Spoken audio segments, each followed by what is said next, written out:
दोस्तों नमस्कार। जागो इंडिया चैनल में आप सभी का स्वागत है। मैं दयाराम मार को आप सभी का सादर अभिनंदन करता हूं। आज मैं एक घटना को लेकर यहां पे बात करने वाला हूं। उत्तर प्रदेश में जो रेप की घटना हुई है, मनीषा नाम की किसी लड़की के साथ, जो गरीब समाज की लड़की थी, कमज़ोर समाज की लड़की थी। मैं दलित शब्द का उपयोग यहाँ पे नहीं करूँगा क्योंकि मुझे दलित शब्द बहुत बेकार लगता है। मैं एक पढ़ा लिखा आदमी हूँ और मुझे दलित कोई कहे या मेरे समाज को कोई कहे, ये मुझसे बर्दाश्त नहीं होता, क्योंकि दलित शब्द एक अपमानजनक शब्द है किसी भी समाज के लिए, किसी भी व्यक्ति के लिए। इसलिए मुझे ये शब्द अच्छा नहीं लगता। और मैं, यदि कोई अपने समाज का कोई व्यक्ति ऐसा है जो उसको ये बेकार लगे, तो उसको भी आवाज़ उठाना चाहिए। तो बात करते हैं रेप कांड की, उत्तर प्रदेश की घटना, जिसमें कुछ ठाकुर समाज के लड़कों के द्वारा एक लड़की का बलात्कार किया गया है। और यह कृत्य बहुत ही निंदनीय है। जो लोग कहते हैं कि नहीं, हम ऊंची जाति के लोग हैं, हम फलाना है, ढकाना है, हम सब कुछ में संपन्न हैं, तो उन्हीं ऊंची जातियों के लोग से ये सवाल है कि आप किस मुंह से बोलते हैं कि आप ऊंची जाति के लोग हैं, जबकि आप किसी दूसरे के बहन बेटियों की इज्जत लूटते हैं। और ख़ासकर उत्तर प्रदेश में बहुत दिनों से ये देखा जा रहा है, आज नहीं बहुत दिनों से देखा जा रहा है कि वहाँ पर सिर्फ अनुसूचित जाति, अनुसूचित जनजाति और ओबीसी के लड़कियों का ही इज्जत लूटा जा रहा है। किसी ब्राह्मण की लड़की का, किसी वैश्य समाज की लड़की का या किसी ठाकुर समाज की लड़की का आज तक कोई बलात्कार या लूटपाट नहीं हुआ है। आखिर इन समाज के लड़कियों का क्या दोष है? क्या वो गरीब घर में पैदा हुए हैं इसलिए उनको इस प्रकार से प्रताड़ित किया जा रहा है? उस लड़की को इतनी बुरी तरीक़े से मारा गया है, रेप किया गया, मारा गया, जीभ काट दी गई। एक मानव समाज के लिए इससे बड़ी घटना नहीं हो सकती। जो लोग धर्म के ठेकेदार अपने आप को बताते हैं, जो बड़े बड़े साधु संत हैं, वो लोग कहते हैं कि नहीं, हम हिंदू धर्म है, हिंदू धर्म है। अब धर्म के बारे में बात करता हूँ मैं, कौन सा धर्म सबसे बड़ा है बताइए? ईसाई धर्म, हिंदू धर्म, मुस्लिम धर्म या फिर और भी जो धर्म है, इसमें से कौन सा धर्म बड़ा है? या मानव धर्म?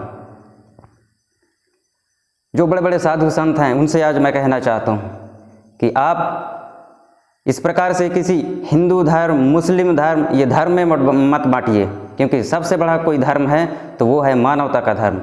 और जो अनुसूचित जाति के लोग, अनुसूचित जनजाति के लोग और ओबीसी के लोग निभाते हैं मानवता का धर्म, सबसे बड़ा धर्म है मानवता का धर्म।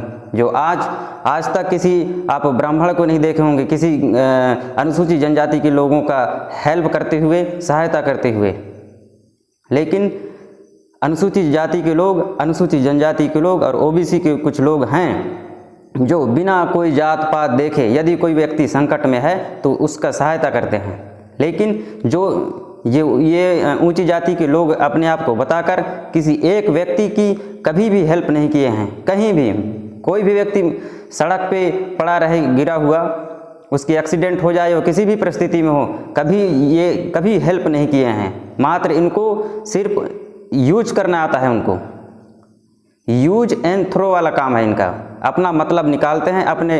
और ऊंची जाति के लोग हैं, ऊंची जाति के लोग हैं तो अपना घर क्यों नहीं बनाते हैं? आखिर उनके घरों में कौन काम करने जाता है? अनुसूचित जाति, अनुसूचित जनजाति के लोग जाते हैं। फसल कौन उगाता है? यही लोग उगाते हैं, अनुसूचित जाति और अनुसूचित जनजाति के लोग। सबसे ज़्यादा मेहनती खुद कमाते हैं, खुद खाते हैं, दूसरे के यहाँ मांगने नहीं जाते हैं।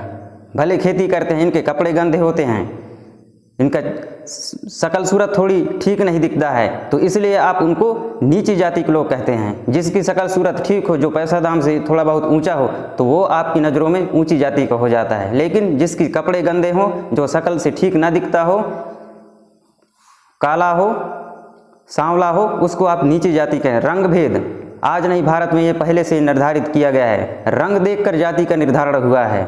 जो मतलब गोरे गोरे लोग हैं, जो ये गोरे सही में हैं, ये बाहरी लोग आए हुए गोरे हैं, बाहरी लोग आए हुए, ये लुटेरे हैं, बाहर से आए हुए लुटेरे जो आज भी लूट रहे हैं देश को। अनुसूचित जाति और अनुसूचित जनजाति के लोगों को आज भी लूट रहे हैं। और इतनी बड़ी समुदाय होने के बावजूद भी अनुसूचित जाति और अनुसूचित जनजाति के लोग किस तरीक़े से यहाँ जीवन यापन कर रहे हैं, जैसे कोई मतलब इनका कोई वजूद ही नहीं है यहाँ पे।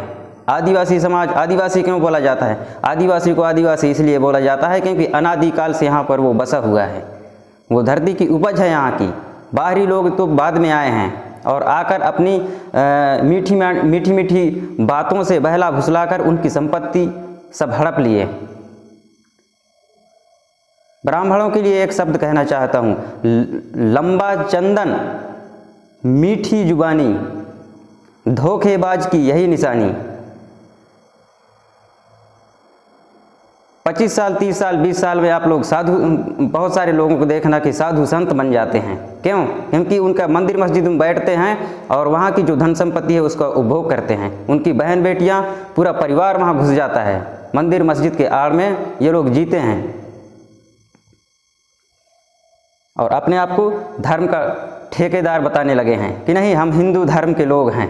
अरे हिंदू धर्म के लोग हैं तो उस लड़की का क्या गलती जिसको आपने आधी रात में पुलिस के द्वारा जलवा दिया गया। और पुलिस वालों से भी ये कहना है कि आप अपने हद में रहिए। नौकरी करते हैं ठीक बात है, लेकिन इतना भी नौकर इतना भी मत बन जाइए कि अपनी नौकरी शब्द को ही बदनाम कर दें आप। किसी की भी बहन बेटी को रात में नहीं जलाया जाता। जब उनकी माता पिता अभी जिंदा हैं, दाह संस्कार करने के लिए उसका भाई है, उसके माता पिता, उसके पूरे परिवार हैं, तो पुलिस को ये अधिकार किसने दे दिया कि आप मतलब किसी लड़की को आधी रात में घर से उठाकर उसको दाह संस्कार करें, पेट्रोल डाल के जला दें।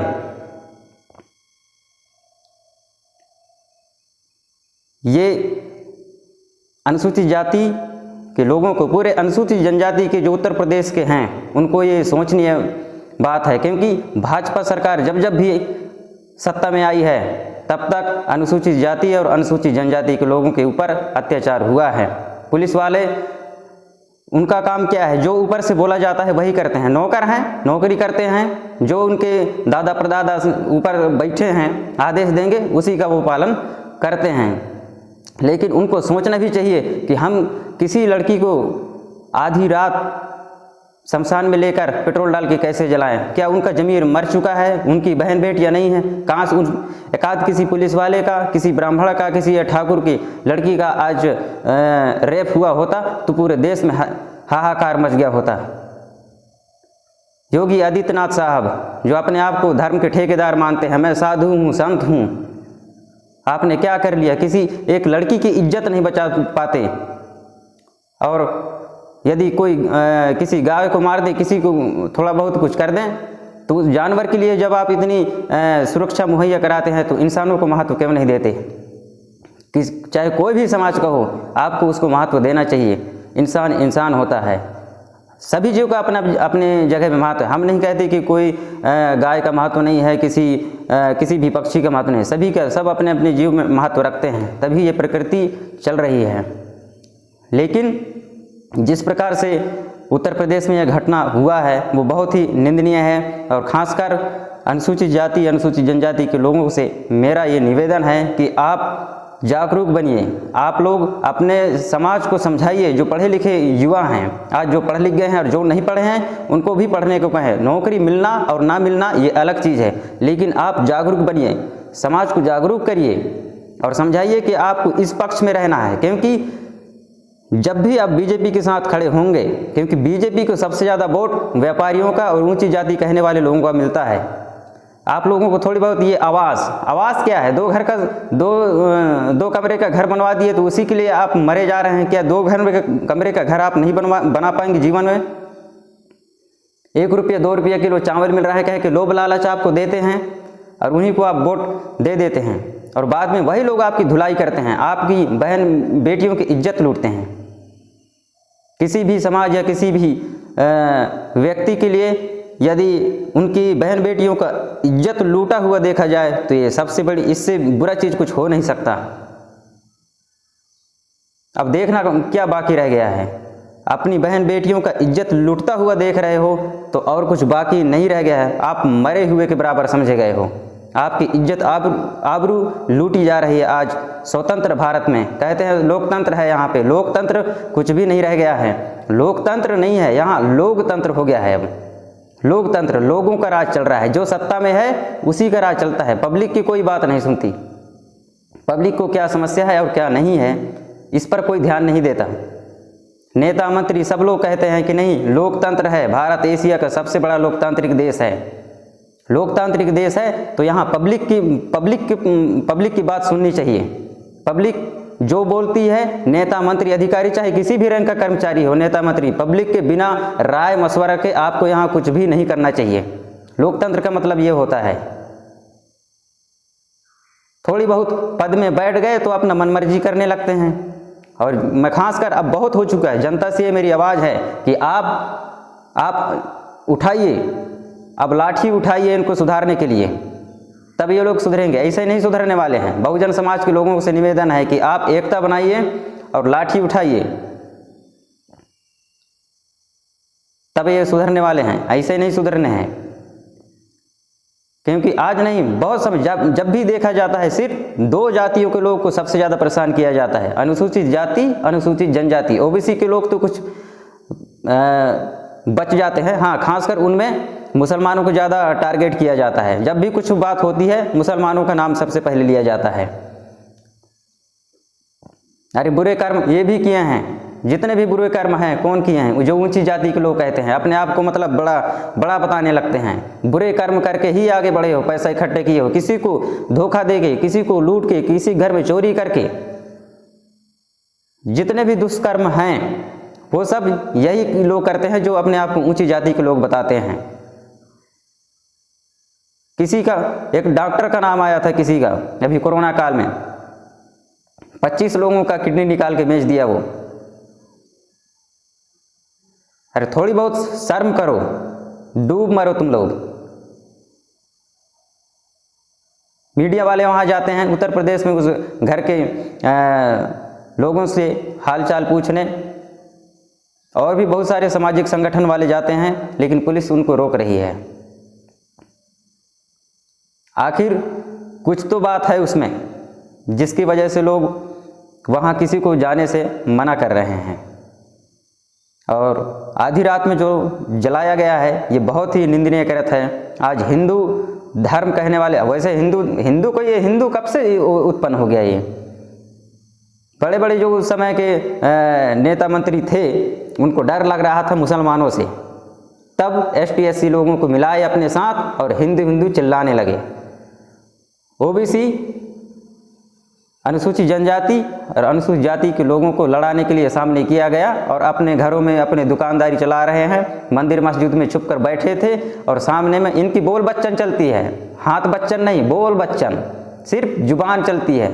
इनके हाथ पैर में कुछ दम तो है नहीं, ना अपना घर खुद बना पाते, ना अपना मतलब कुछ भी एक भी काम ऐसा नहीं करते हैं, हमेशा दूसरों से काम लिया करते हैं। बोलते हैं कि हम ऊंची जाति के लोग हैं। अरे ऊंची जाति के लोग हो तो साला अपना सब कुछ अपना बनाओ, घर खुद से बनाओ, चावल उगाओ, जो भी चीज़ें हैं खुद बनाओ और खुद पहनो। किसी के मतलब कोई किसी का बनाया हुआ उपयोग करे, दूसरी जाति का बनाता है, वो तो छुआछूत हो जाता है उसमें।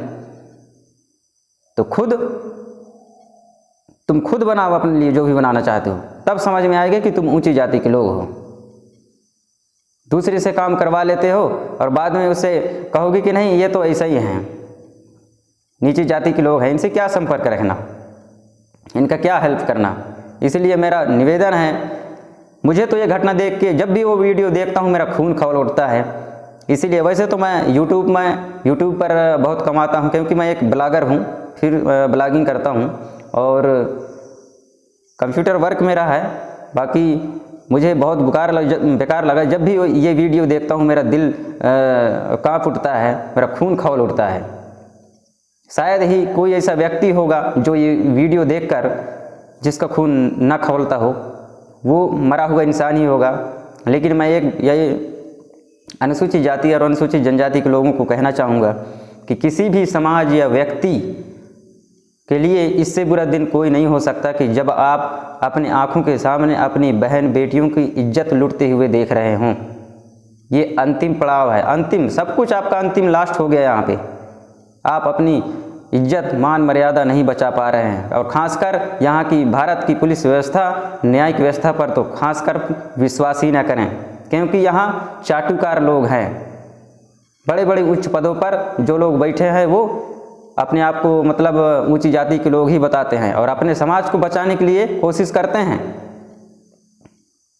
आप उनसे न्याय की कभी उम्मीद मत करिए। इसीलिए मैं कहना चाहूँगा कि आप खुद सक्षम बनिए और एक होकर संगठित होकर चलिए, क्योंकि आपकी बहन बेटियों की इज्जत तभी सुरक्षित होगी जब आप में एकता होगी, वरना आपको मरने से कोई नहीं बचा पाएगा। आपकी बहन बेटियों की इज्जत इस प्रकार से लूटी ही जाएगी।